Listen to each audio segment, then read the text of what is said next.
We are officially 100 games into the MLB season for the Kansas City Royals, sitting at 48 and 52.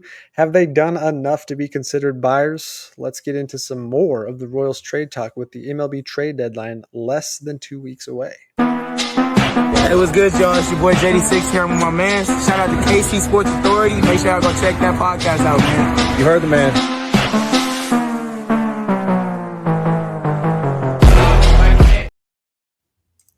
And welcome into another episode of the KC Sports Authority podcast. I'm Keegan Russell. He's Christopher Tenpenny, and we are here to talk some Royals trade conversations with the trade deadline officially less than 2 weeks away.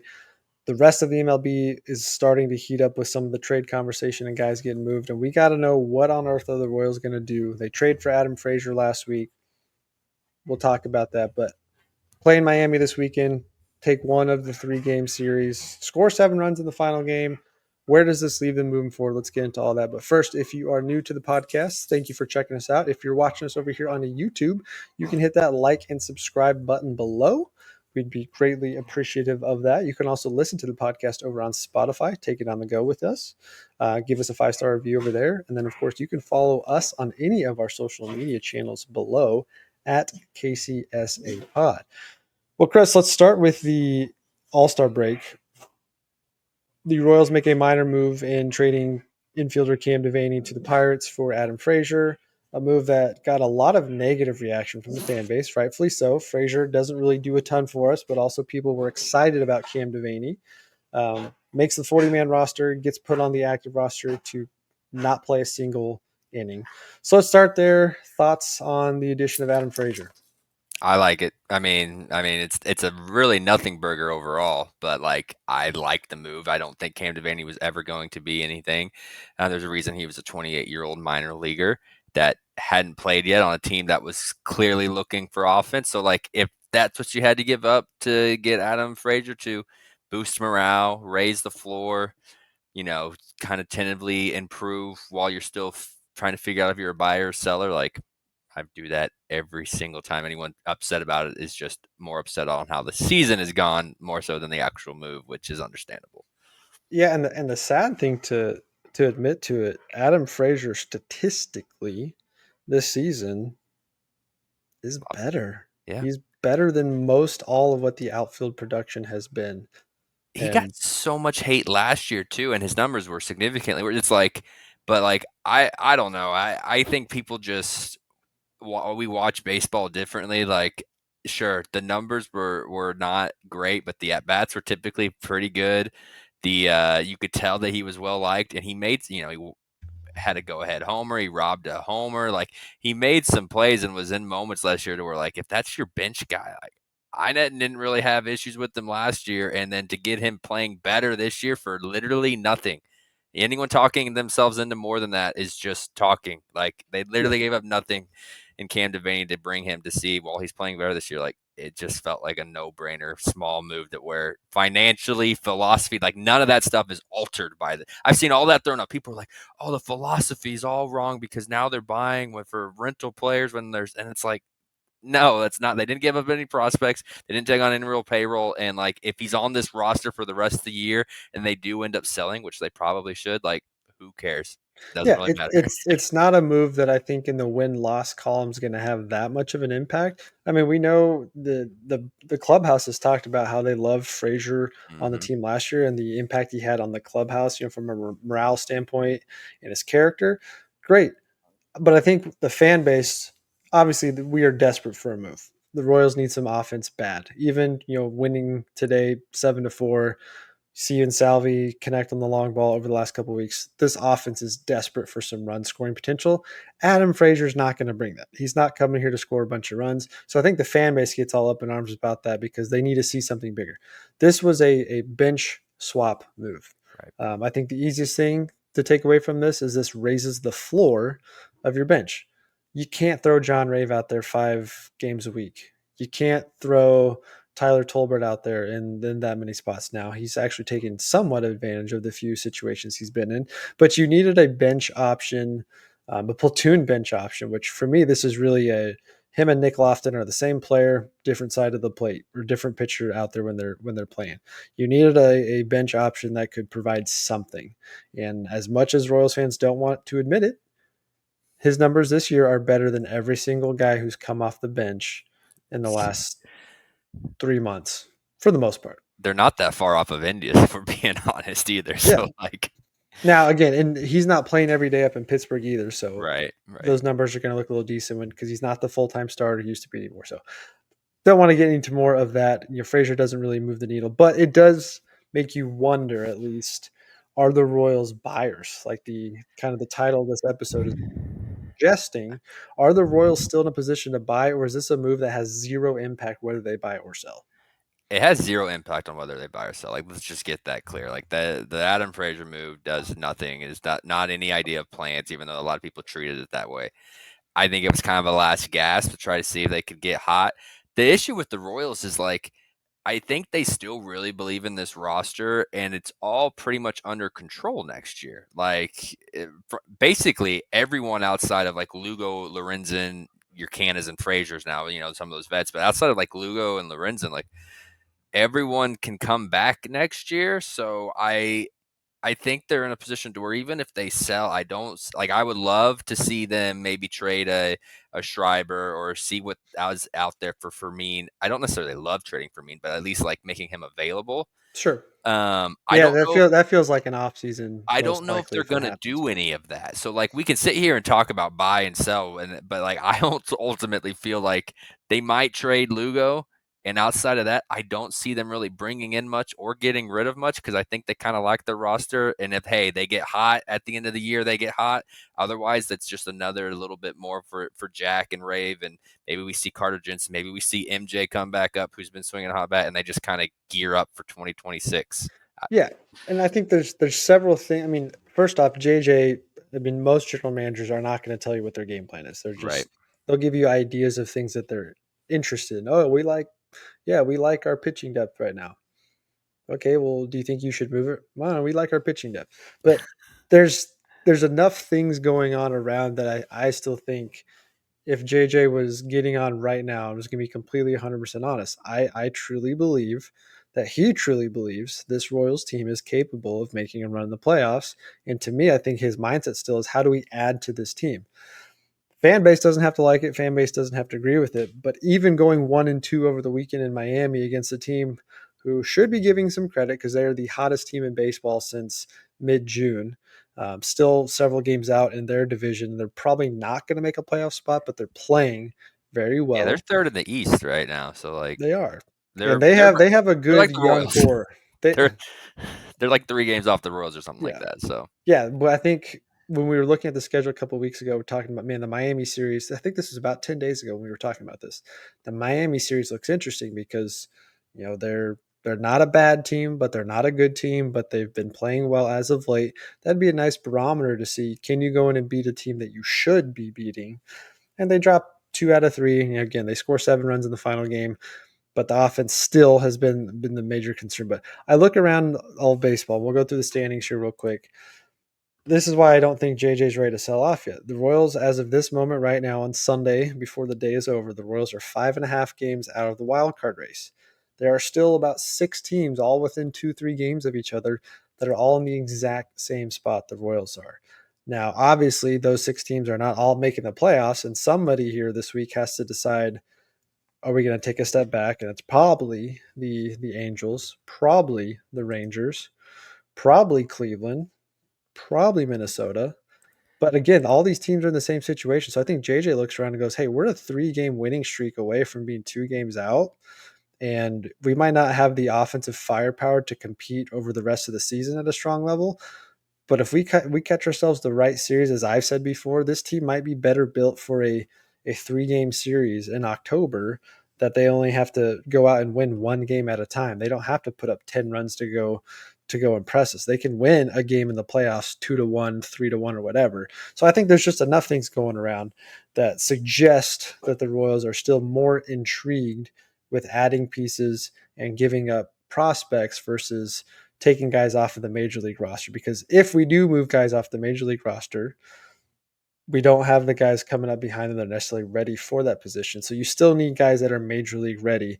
And it just doesn't seem to me like JJ is willing to push enough of that. Now, Lugo is obviously the centerpiece of this. We know he's most likely opting out of his deal at the end of the season, regardless of what happens the rest of this year. There are several teams that would love to acquire him, and that would make a ton of sense. And they have prospects that would make a ton of sense for the Royals. I just don't know if I'm convinced that they want to move Lugo. I think we'll see a Schreiber type move, or maybe somebody calls and looks in on Serpa, or actually the one that we probably should mention here for a second is, what does Cleveland do if Clase gets moved in the next day or two or three, and it's a decent return? That's one of the better closers in baseball off the table. Does that start to drive the price up for an Estevez? So there's a lot of things that could impact what the Royals do over the next few days, and I still at this moment have no clue what they're gonna do, but we can get into what we think they should do.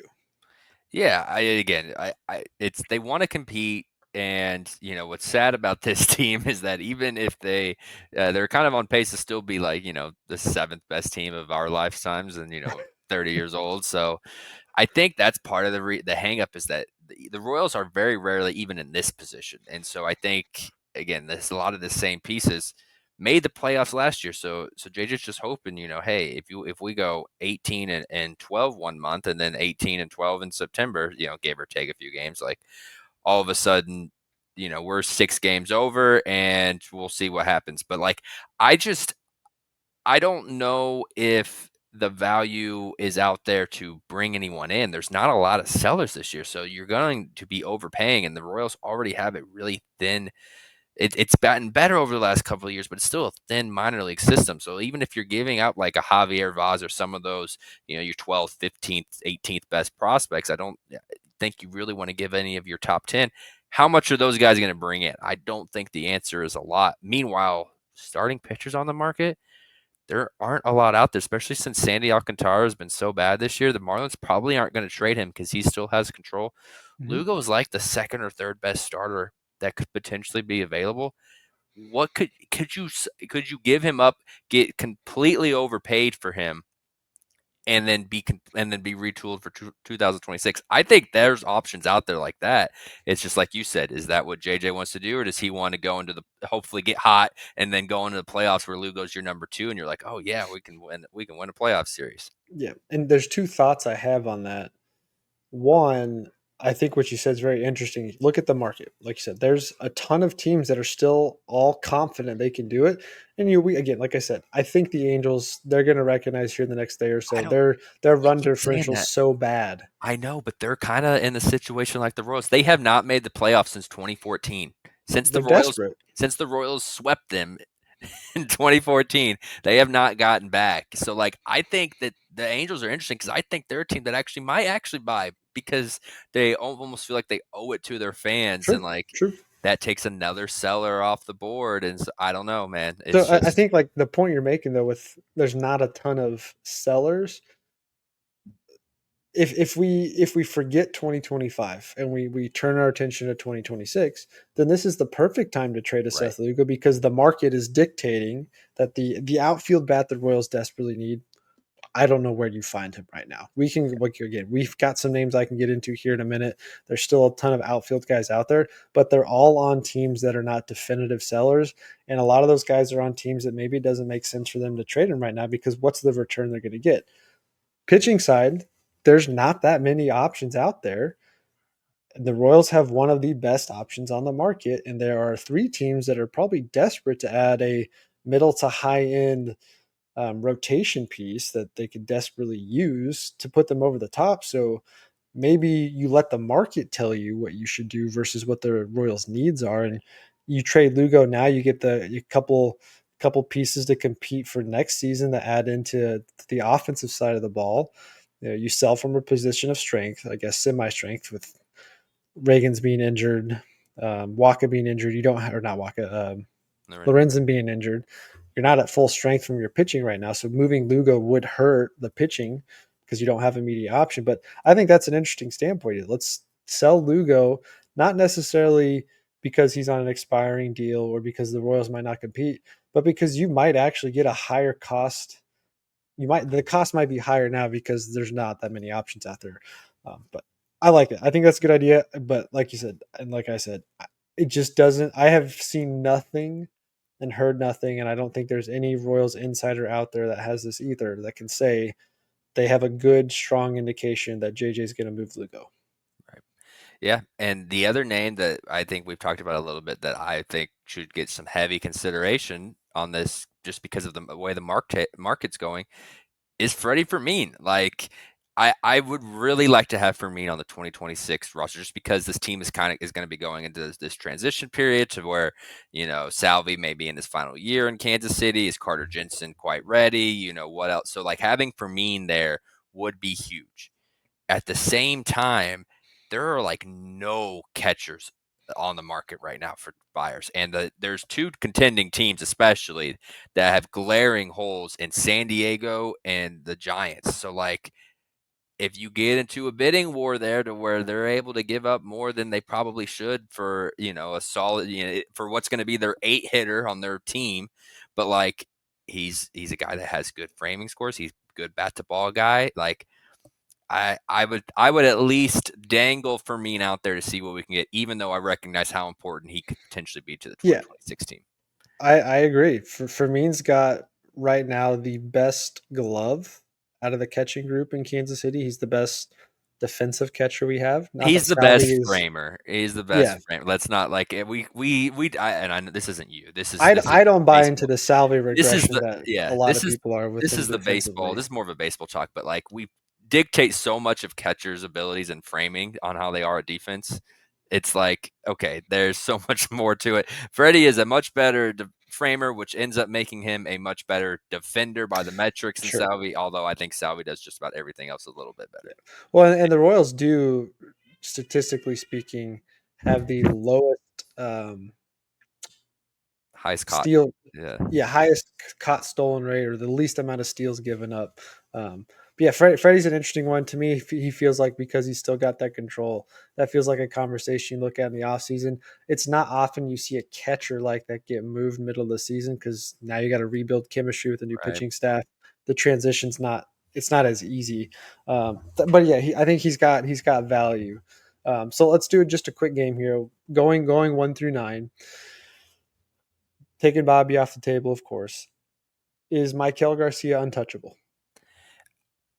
We can go by name my name. I don't think anyone is untouchable, but it would have to be, again, we're trying to build this offense, so I'm going to jump the gun on you a little bit on. Sure. I think Michael and Vinny, you have to get, and Jack. Jack even more so than Michael and Vinny, but like those are the three guys that you would have to be Let's put Jack actually with Bobby. Bobby and Jack aren't going anywhere. Vinny and Michael are in the you have to be blown away to trade it because you still need a core. Everyone else is on the table. So India, Salvi, Salvi, Fermin, Isbell, hell, even Carter Jensen. If you're buying, maybe not, sure. for the off season, I guess is a better. You wouldn't move him this year, but like literally any other prospect, whether you're talking about for the off season or any other big leaguer, if you're talking about for the trade deadline, I'd put them all on the table except Bobby and Cags, and have to be blown away for Michael and Vinny because you still Yeah, need a core, like. And I think that's a good, solid core to build around. You just don't have anyone else there. sure. Well, let's spend a few minutes here talking some targets. So I'm gonna kick it to you first. Couple position. Obviously, we know the corner outfield bat is probably the number one need, and then I would also argue maybe another starting pitcher, or at least a swing starter, long relief guy, depending on what happens with Lugo. But injury concerns, Reagan's still a couple weeks away potentially. Lorenzen's out for at least another 1 or 2 starts. Kyle Wright, it's not looking like he's going to pitch for the Royals this year. Alec Marsh, same kind of boat. So the pitching strength that we've talked about all season, it's it's wavering a little bit right now. So I would throw starting pitcher in there. But let me kick it over to you. We've done the exhaustive research all season. We've talked about a ton of names. Now that we're 10 days out from the trade deadline and teams are going to start to get a little bit more transactional and take a deep dive, who are some of the guys that are popping up on your radar that either we haven't talked about or guys that you feel like might be a legitimate option now? Yeah, I'm gonna start still big as far as on the prospect land goes, and I still think Owen Casey is the the creme de la crop, the guy that you have to try to go get. I don't know if he's even going to be made available. Like he is a top prospect for a reason. He was in the futures game. I don't know if he's been recently in the top 25 prospects of all baseball, but I'm sure he's heading that way. That's how well he's been hitting as of late. I think he's in the top 50 as of the last ranking. Like he's a guy that I don't know if the Cubs are going to give up, but Interesting enough that there hasn't been much chatter coming out of the Cubs side on him being available or not. right, and it's Because like he's the first one every team that's trading with the Cubs is calling about. right because he's basically he's an MLB player that they have no room for because Ian Happ is a Gold Glove defender who's their leadoff hitter. PCA is going to finish 1 or 2 in the NL MVP.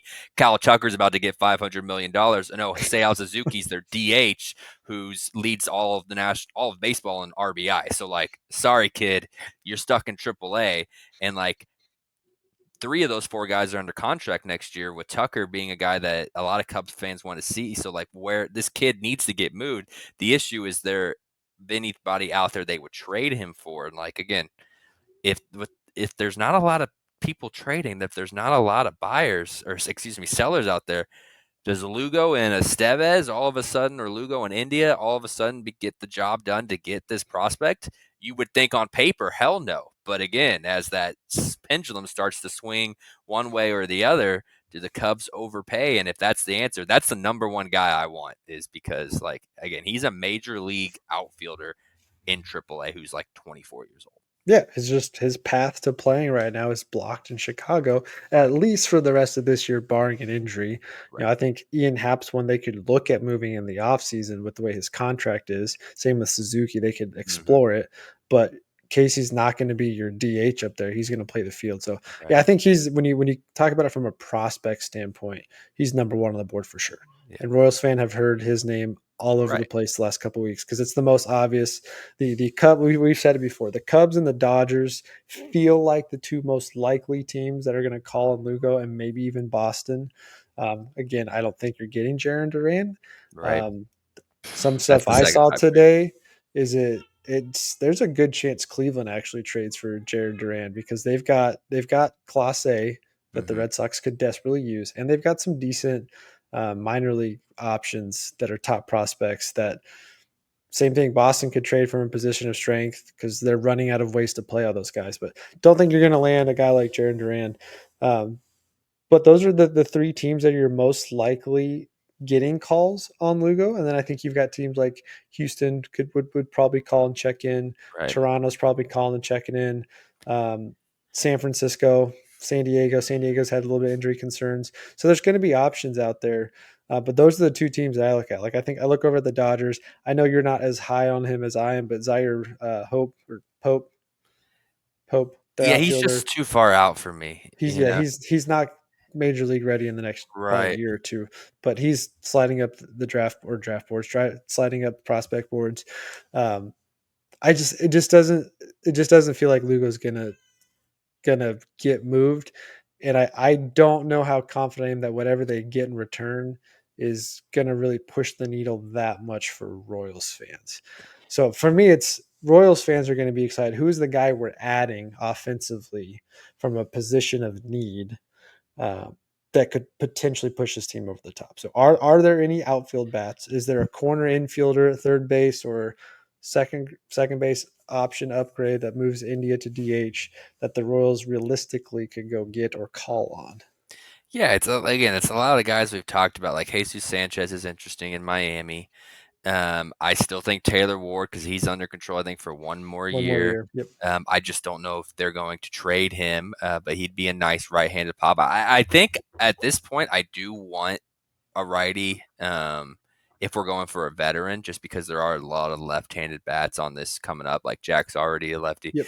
Carter, you lefty. There's a few other guys, but like, um, so Taylor Ward would be one. But outside of that, it's just like I don't see a lot of teams that could be trading that are realistic upgrades. I mean, we've talked about Ryan Reynolds.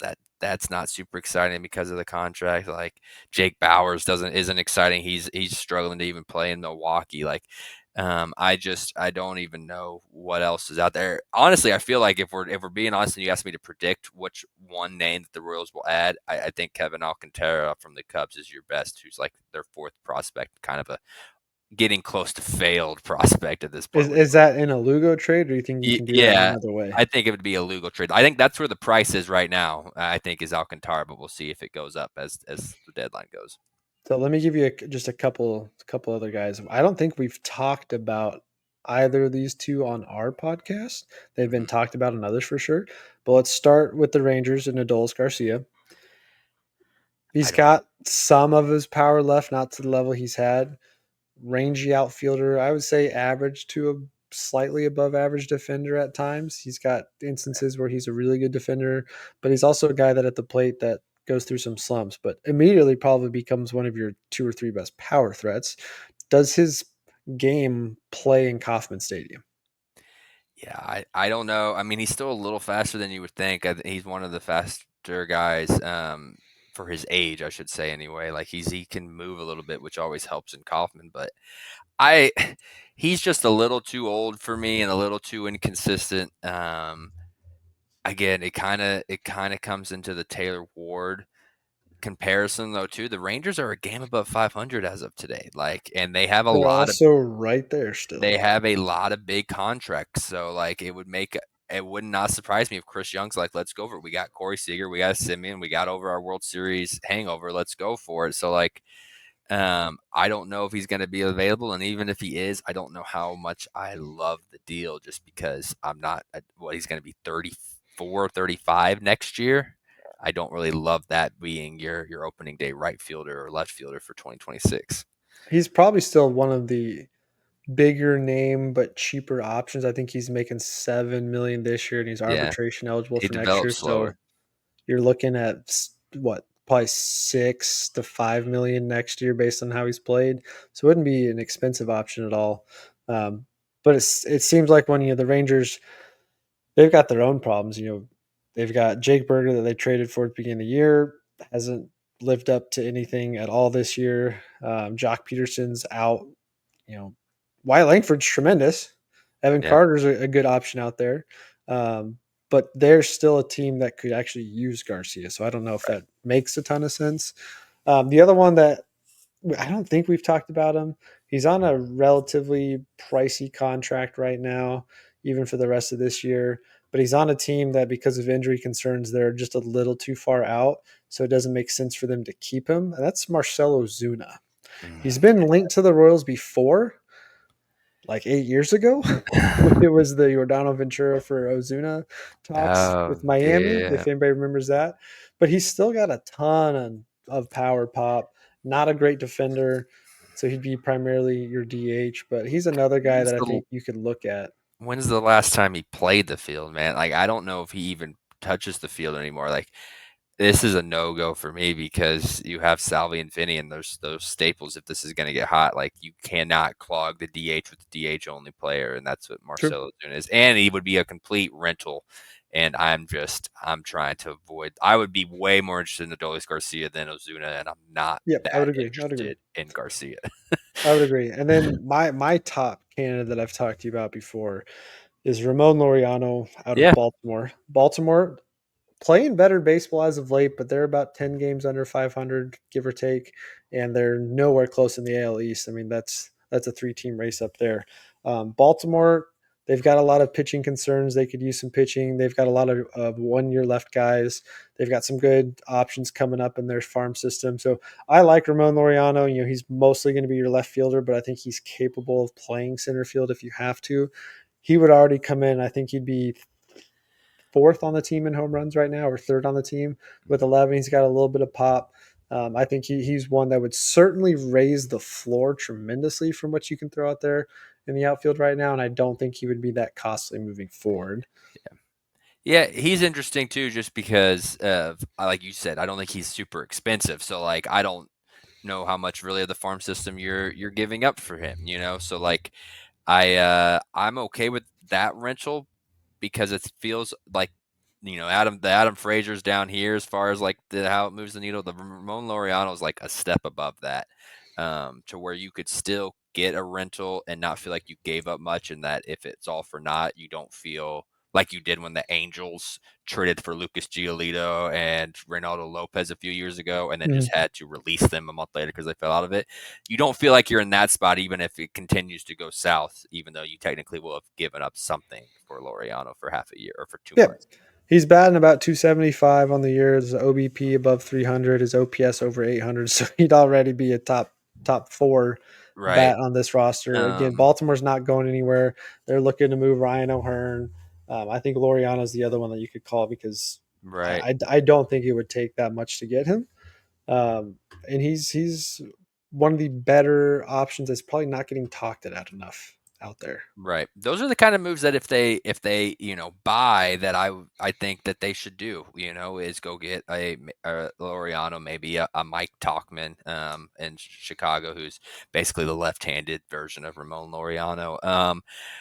Those kind of buy low, give up a guy that's probably not even on your top 30 or fringe top 30 prospect, and helps the team if they get hot, and then you're not like feeling like you gave up the world if the team comes up short. So that's Yeah. kind of, again, I think they should try to be a soft sell, give up Lorenzen and Lugo. I really do. Just I think the market's going to dictate it too much. But again, if JJ's like, hey, we're hardly ever around 500 at the trade deadline, we're going to add, it needs to be either guys with control for through 2026 or, your Laureanos, your Talkmans, your And I lower think end that guys. that's why this is such a challenging conversation to have is those controllable guys.